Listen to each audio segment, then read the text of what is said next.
Hello, everybody. Scott Golden here, Golden Opportunities Coaching. Welcome to those of you who are new. Welcome back to those of you seasoned veterans of what we do around here. What we do around here is bring about conversations of a psychological, social, emotional, and coaching related topic paradigm. We try to do that as often as we can, usually on a daily basis or several times per week. And we try to do that for your benefit. If you are looking for a life, business, or relationship coach, I am adding new clients and would love to be of service to you if that's possible. So,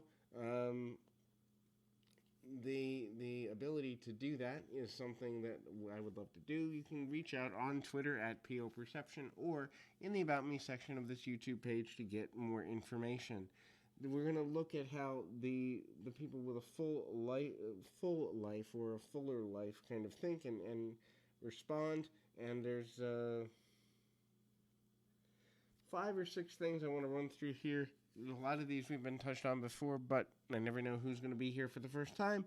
So if they come across a photo, which is from a stock photo category, people have asked, it's just a stock photo thing. I find beautiful photos that might catch people's attention, reminding us how beautiful the world can be and how beautiful the creatures of the world can be.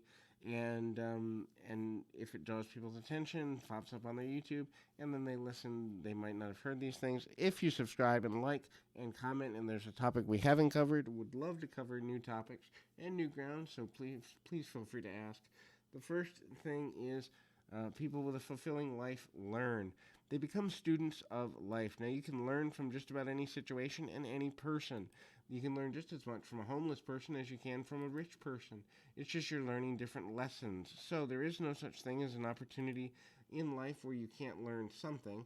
A lot of times people think that they can only learn from people that are like them, but the reality is if you're really trying to learn at a deeper level, diversity is a great way to create those learning opportunities in a way that's lasting for you and meaningful to you. Now, that doesn't necessarily mean that every person you're going to meet is someone that's going to give you this huge self-revelation, but at the same time, there's nobody on the planet that you can't learn at least a little bit from, even if it's how to tie your shoes in a different way or something really simplistic. The next thing that a fulfilled person is kind of looking at is they are thinking long term. Now, that doesn't mean they're only thinking about the long term, and this is where it gets tricky. A person who lives in what I call the illusion of competition mentality, these are people that only think they can be happy when they buy a new house, or when they get a girlfriend or boyfriend, or when they complete college, or when they do this or that. And that's the wrong way to be. It's great to have goals and aspirations that we're working towards,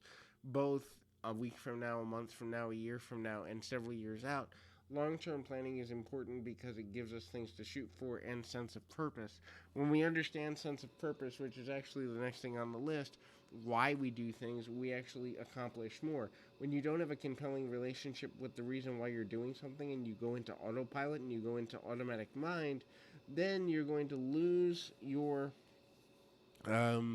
ability to see yourself as someone capable of accomplishing things that are beyond your normal scope.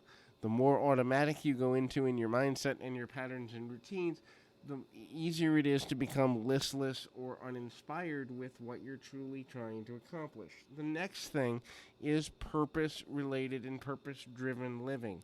So, the idea behind this simply is the reality that your purpose is determined by what you want to accomplish. Understanding the why of what you're trying to accomplish and the overall goal of what it would look like if you accomplished your dream goal or aspiration is a great way to rebalance when you're kind of feeling lost, listless, alone, or doubtful. When you understand the value of doing that, you then become easier and able to understand where you're going and how you're developing in a new way. The next thing is observing your patterns, positive and negative. Your positive patterns, obviously, you want to continue them. Your negative patterns, obviously, you want to change them. Changing them in a radical or large way is not a good idea unless you're fully committed to keeping the change going. Instead, making a progressive commitment to change your patterns, but also watching the patterns of other people that are doing or have done or are trying to do things that are similar to what you're trying to accomplish is so much easier when you understand that we're all basically having very similar experiences and we are very much having similar life experiences. It doesn't necessarily mean anything other than the fact that at this moment I got to grab my phone. I'll be right back in 2 shakes of a lamb's tail.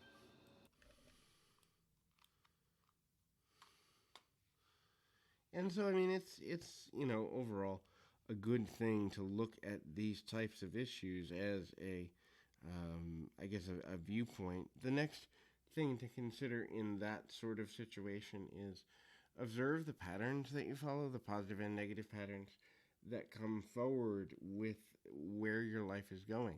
Observe the patterns that other people follow, also their negative patterns. If there's something you don't want to do or an addiction you don't want to have, look at how other people are dealing with theirs. Look at their trip points and find your own, and then compare the two. Are you closer or further away from your trip points than you want to be? Be honest with yourself in that regard. Don't do the self-deception thing, because that ultimately leads you in a negative direction all the way around. But at the same time, be gracious with yourself in the understanding that at the end of the day, you're going to have points where you're ready to quit on yourself. You're going to have points where life gets difficult. It doesn't necessarily mean you are more or less of a success.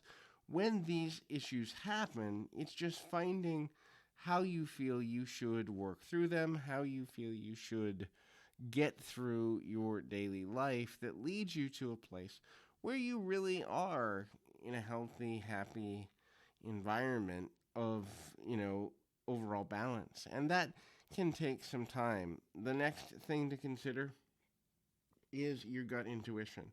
When you are living really well, when you're living in a way that is going to be productive for you long term, you can follow your gut because you're well enough acquainted with what you're trying to accomplish and who you are as a person, and what your tripwires are and what things have led you in a negative place before. That your gut will lead you in directions when your mind or heart are having issues. Now the problem becomes, is it an issue where you haven't accepted or dealt with your gut intuition enough on a regular basis recently, where you can no longer trust your own gut? That can be super problematic and very challenging, especially when you aren't necessarily fully ready to be authentic within yourself. So that can take some time. Our gut will always tell us where we're going, where we've been, and what we need to pay attention to. But if we've ignored it for a period of time, or we've gotten into the habit of getting into a way where we don't pay attention to ourselves, that can be problematic. The next is focus on repetitive tasks, meaning that which you can repeat on a consistent basis. It doesn't necessarily mean you have to become so repetitive that you go into automatic, but chunking your time and being minded towards getting your time to be as simple and simplistic as possible is one of the most important things you can do for yourself or anyone else. So hopefully this is helpful. I encourage you to keep your feet on the ground, your mind in the moment. Until next time, everybody.